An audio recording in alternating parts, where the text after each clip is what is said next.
Minnesota Vikings. This is a team I am extremely high on this season. I think that there is a ton of upside here.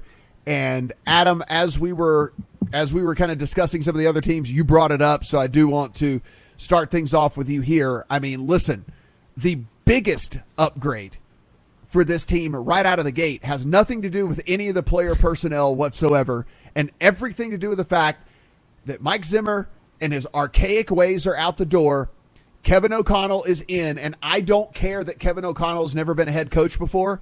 I am already going to proclaim that this is a win for this Minnesota Vikings team. He comes over. He was with the Rams. You got to think that he's going to bring a lot of that stuff over with him that can maximize the talent that Kirk Cousins has at the wide receiver position.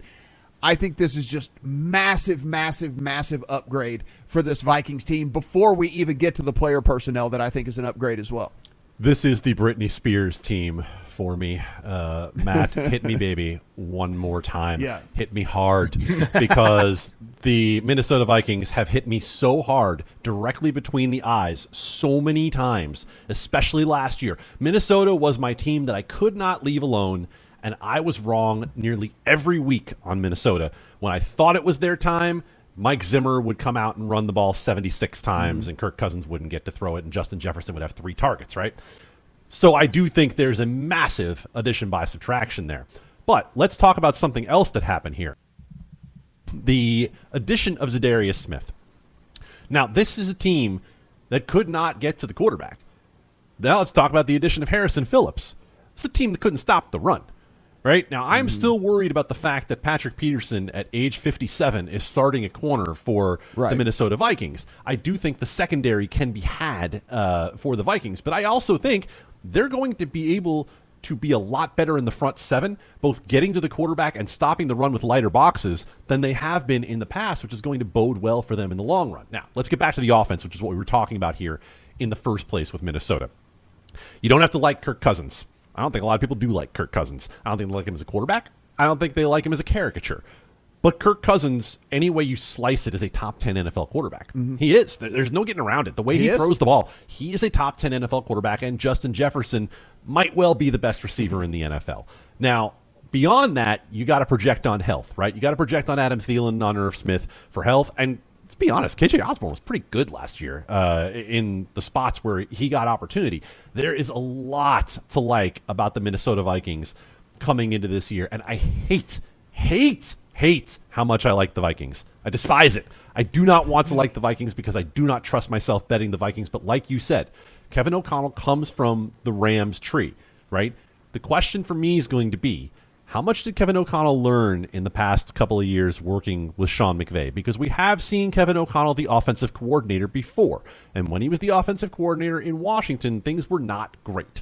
30th in offensive DVOA, 28th in PFF passing grade.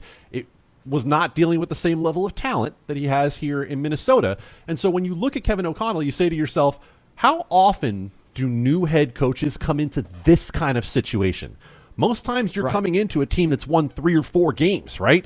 No, he's coming into a team that has only won 8 games because of Mike Zimmer, because of Mike Zimmer holding them down. This is a team that, just based on the addition by subtraction, should be a 10-win team. Plus 240 to win the division? Yes. Thank you. I will take a piece of that.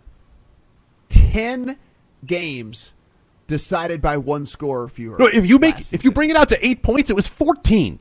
Yeah. I mean, it's insanity when you look at this squad. But as you mentioned, Zadarius Smith in, Harrison Phillips is in, Jordan Hicks is in, Chandon Sullivan is in.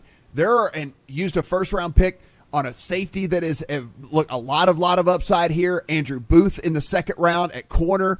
They had a second round pick in which they used on an offensive guard to give them some depth on that offensive line. I loved what they did in the offseason. I love what they did in the draft. And if you take a look here, Stephen, I mean, Adam said it. Any way you slice it, Kirk Cousins, a top 10 quarterback, the 6th overall graded quarterback in the NFL last year, according to Pro Football Focus, out of 37 qualifiers. And I mean, you again, it's because of the way that Zimmer ran this offense, or I should say lack thereof, that people, I don't think, truly appreciated what Cousins was getting done on the field last year, because he took the ball out of his hands at the end of games. I mean, he didn't allow him to continue to do what he was doing in the first half of these games. And so I think people look at Cousins a certain way when really it was the way the offense was being called. You get Justin Jefferson, by the way, 4th-rated receiver overall in the NFL. Adam Thielen, and even though he is aging a little bit, still in the upper third of all receivers in the NFL. The tight end position is super deep for them. We know it's one of the best running back tandems, if not the best running back tandem in all of the NFL. So there is very, very little here not to like about this team as we head into this season. I mean, you look at what was going on last year. They never, because of Zimmer and his archaic ways, they only used 11 personnel on 33% of their snaps last year, of their passing snaps. That was last in the NFL, not just by a little bit, but by by 12. The next was the Browns, who was at 46%. The NFL average was 69%. They were 36% off of the NFL average in running 11 personnel. I mean, like, you have these weapons and you didn't use them. You didn't deploy them. You didn't maximize your talent here. And so it can only get better with Kevin O'Connell. It can only get better. Another year under Jefferson's belt, another year for Kirk Cousins to understand, hey, look, all right, I've got this talent now. I've got this team. As long as I don't make bonehead mistakes, like, we could win some games here. It's very, very hard for me to not like what I see here. I'm already on them to win the division. I'm already on Kirk Cousins as an MVP candidate. I'm already on Justin Jefferson as Offensive Player of the Year. I have a lot of liability on this Minnesota Vikings team. Tell me why I shouldn't. Man, we're going to be sharing that liability together. I'm not joking when I say this, Matt. I just canceled my next meeting in a few minutes, so let's take our time and talk about all the ways we're going to make money on the Minnesota Vikings this season. Let's start with the Kirk Cousins haters that Adam mentioned, because they're wrong and they're stupid and they need to stop watching First Take. Kirk Cousins' 4th lowest percentage of inaccurate passes last year. That was despite being outside the top 20 in EPA per attempt on layup throws. So he could absolutely get even better in that category. He had a positive completion percentage over expectation. He was one of the 5 best in the NFL in percentage of dropbacks resulting in a sack or an interception. He did not make mistakes in either of those categories. And here's a stat for you. Only Kirk Cousins and Russell Wilson have posted 100-plus passer ratings in each of the 3 seasons. You like that? You like that? Kirk Cousins is an above-average quarterback, and I'm trying to figure out which I like more. The over 4,200 passing yards for Cousins, because he's hit that number in back-to-back years with Mike freaking Zimmer as his head coach. And he's also done it in 2 other seasons where he's had 600-plus attempts, which I fully expect him to have this year. Matthew Stafford had that many attempts last year under Kevin O'Connell. Or perhaps even the over 30.5 passing touchdowns, which seems like a really high number for Kirk Cousins if you're looking at it through the lens of previous seasons. But again, this is not Mike Zimmer's team. Kevin O'Connell's Rams were 4th in red zone passing rate last year, 2nd in pass rate inside the 10-yard line, 1st in pass rate inside the 5-yard line, and 80% of their offensive touchdowns were passing touchdowns last year, number 1 in the NFL. Can't argue with you on that 60-1 MVP price if he finds his ceiling, and this offense is going to be as 11 personnel heavy as we expect it to be. And lastly, I want to circle back to just drive home the point about what you guys said about Kevin O'Connell, because sometimes there's this narrative that gets created when you hire an offensive coordinator of a team where the head coach is considered the offensive mastermind. So there's that question of whether or not, how much is he actually doing there? How much credit should he get? Well, Yahoo Sports NFL insider Charles Robinson recently went on Underdog and fully explained this from like an insider's perspective. He said Kevin O'Connell was doing a lot with the Rams. Quote, if he had stayed with the Rams, he was full-blown offensive coordinator, play caller, design, everything. I don't think there was a single offensive coach Sean McVay was leaning on more than O'Connell last season, end quote. And he said that means a lot of trust. That means a lot on his plate. And Robinson even said if McVay did wind up stepping away and stop coaching and go grab the money bag to be on TV, he fully expected that it would be O'Connell as the next head coach of the Rams after they just won the Super Bowl. That's a lot of respect, man. I mean, that's up there with Brian Dable in terms of respect for an offensive coordinator becoming a head coach. And O'Connell, like you guys said, is walking into a ready-made situation ripe for positive regression. And if we're getting a price on the Packers at minus 155, as short as minus 190 to win the division, with the potential lack of depth that they had, with the Adams situation, and you're giving me plus 270 on the Vikings to win this division, I think that's definitely a roll of the dice here. And I can be convinced to even go further and look at NFC and Super Bowl futures with this team, because I think the top of this conference is susceptible to some negative regression. I think you can poke a lot of holes in the top of this conference. Adam, if we take a look at this, I mean, we always talk about with any bets we make, we like to be able to draw a straight line as to how it can possibly get there, so long as our narrative plays out. We don't need all these zigs and zags or whatever. Like, what's the straight line here? Well, what if we just think that the Vikings are a superior team to the Packers? They're going to win the division because they're just a better team. If that leads to a 12-5-ish season, Kirk Cousins at MVP, there's a 60-1 out there still available at Caesars. If it tells you anything, it's 40-1 at FanDuel, 60-1 at Caesars. So you can see it has been bet at FanDuel. It's 45-1 at PointsBet. It's 50-1 at DraftKings. It has been bet at these other books. It's still sitting at 60-1 over there at Caesars. We know that the MVP award is a quarterback award. It just is. They're going to give it to a quarterback.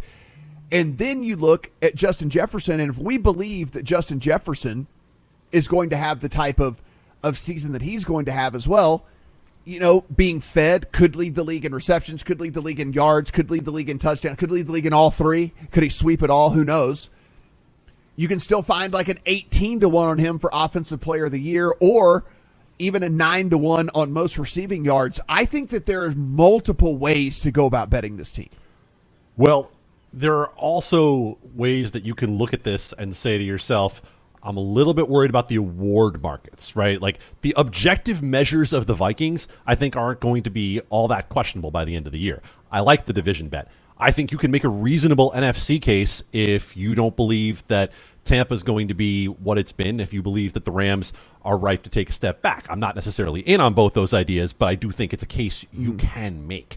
When it comes to the awards, go back to what Stephen just talked about, go back to what we've all talked about. People don't like Kirk Cousins, right? And it is a narrative-driven award, and I think Kirk Cousins is going to have to go above and beyond in order to be an MVP. Now, that said, at 60-1, for a quarterback award, for an award where 18 of the last 20 winners have been quarterbacks, where a running back hasn't won since 2012, to get a quarterback of what we expect to be a division-winning team at 60-1, yeah, just based on value alone, you probably have to go there.